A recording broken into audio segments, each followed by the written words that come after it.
कार्तिक मास कथा का छठा अध्याय।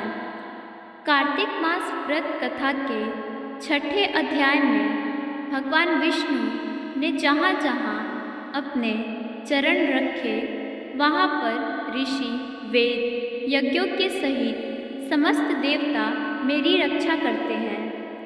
सप्तमी, अमावस्या, नवमी, त्रयोदशी, द्वितीया, दसवीं तिथियों को आंवला तथा तिल से स्नान नहीं करना चाहिए।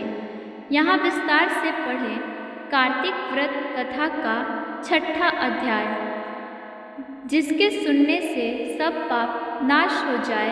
कार्तिक महात्म्य का लिखूं छठा अध्याय। आप सभी को कार्तिक मास की बहुत बहुत शुभकामनाएं। आज कार्तिक मास कथा का छठा दिन है। आज हम आपके लिए लेकर आए हैं कार्तिक मास का छठा अध्याय, और इस तरह आपको प्रतिदिन का अध्याय हमारे चैनल पर मिलते रहेंगे। लेकिन इससे पहले हमारे चैनल को सब्सक्राइब कर लें और बेल आइकन को भी प्रेस कर लें, जिससे आपको हमारे वीडियो की नोटिफिकेशंस मिलती रहे। तो चलिए सुनते हैं कार्तिक मास कथा का छठा अध्याय। नारद जी बोले, जब 2 घड़ी रात बाकी रहे तब तुलसी की मृत्तिका, वस्त्र और कलश लेकर जलाशय पर जाएं। कार्तिक में जहाँ कहीं भी प्रत्येक जलाशय के जल में स्नान करना चाहिए। गर्म जल की अपेक्षा ठंडे जल में स्नान करने से 10 गुना पुण्य होता है।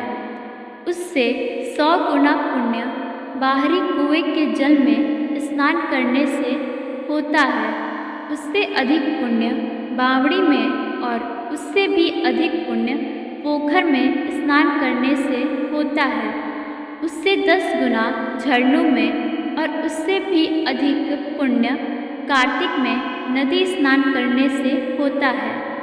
उससे भी 10 गुना पुण्य वहाँ होता है जहाँ 2 नदियों का संगम हो, और यदि कहीं 3 नदियों का संगम हो तब तो पुण्य की कोई सीमा नहीं है। स्नान से पहले भगवान का ध्यान करके स्नानार्थ संकल्प करना चाहिए। फिर तीर्थ में उपस्थित देवताओं को क्रमशः अर्घ्य, आचमनीय आदि देना चाहिए।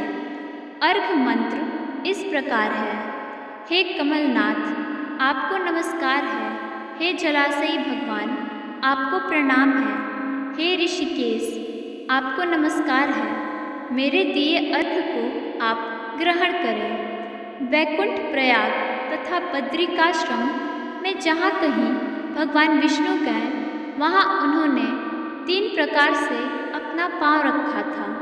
वहाँ पर ऋषि वेद यज्ञों सहित सभी देवता मेरी रक्षा करते रहे। हे जनार्दन, हे दामोदर, हे देवेश, आपको प्रसन्न करने हेतु मैं कार्तिक मास में विधि विधान से ब्रह्म मुहूर्त में स्नान कर रहा हूँ। आपकी कृपा से मेरी सभी पापों का नाश हो। हे प्रभु, कार्तिक मास में व्रत तथा विधि पूर्वक स्नान करने वाला मैं अर्घ्य देता हूँ। आप राधिका सहित ग्रहण करें। हे कृष्ण, हे बलशाली राक्षसों का संहार करने वाले भगवान, हे पापों का नाश करने वाले, कार्तिक मास में प्रतिदिन दिए हुए मेरे इस अर्घ्य द्वारा कार्तिक स्नान का व्रत करने वाला फल मुझे प्राप्त हो। तत्पश्चात विष्णु, शिव तथा सूर्य का ध्यान करके जल में प्रवेश करें। नाभि के बराबर जल में खड़े होकर विधि पूर्वक स्नान करना चाहिए।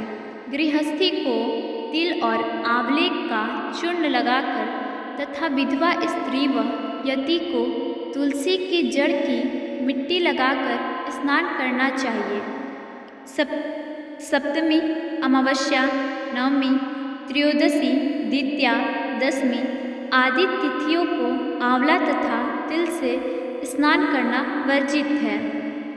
स्नान करते हुए निम्न शब्दों का उच्चारण करना चाहिए।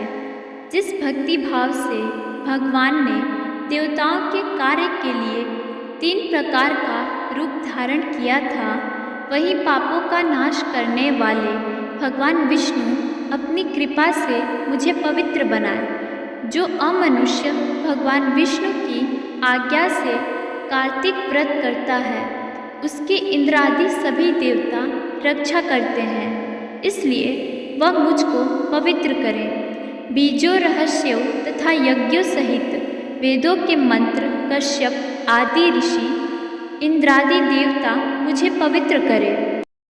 अदिति आदि सभी नारियां, यज्ञ, सिद्ध, सर्प और समस्त औषधियां व तीनों लोकों के पहाड़ मुझे पवित्र करें। इस प्रकार कहकर स्नान करने के बाद मनुष्य के हाथ में पवित्री धारण करके देवता, ऋषि, मनुष्यों तथा पितरों का विधि पूर्वक तर्पण करना चाहिए।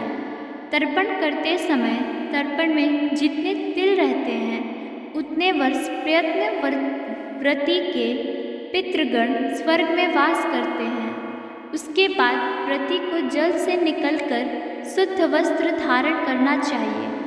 सभी तीर्थों के सारे कार्यों से निवृत्त होकर पुनः भगवान विष्णु का पूजन करना चाहिए।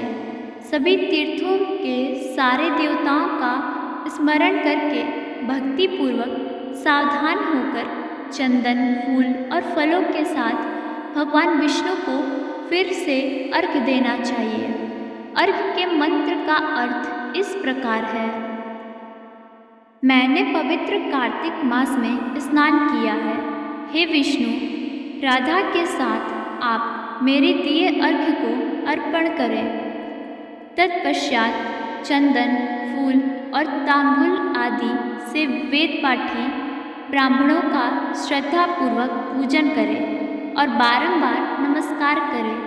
ब्राह्मणों के दाएं पांव में तीर्थों का वास होता है, मुंह में वेद और समस्त अंगों में देवताओं का वास होता है। अपने कल्याण की इच्छा रखने वाले मनुष्य को इनका ना तो अपमान करना चाहिए और ना ही इनका विरोध करना चाहिए।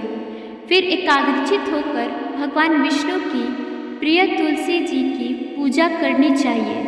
उनकी परिक्रमा कर उनको प्रणाम करना चाहिए।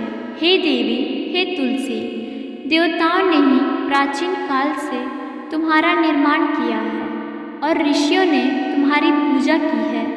हे विष्णु प्रिया तुलसी, आपको नमस्कार है। आप मेरे समस्त पापों को नष्ट करें। इस प्रकार जो मनुष्य भक्ति पूर्वक कार्तिक व्रत का अनुष्ठान करते हैं, वे संसार के सुखों का भोग करते हुए अनंत में मोक्ष को प्राप्त करते हैं। राधे राधे, धन्यवाद।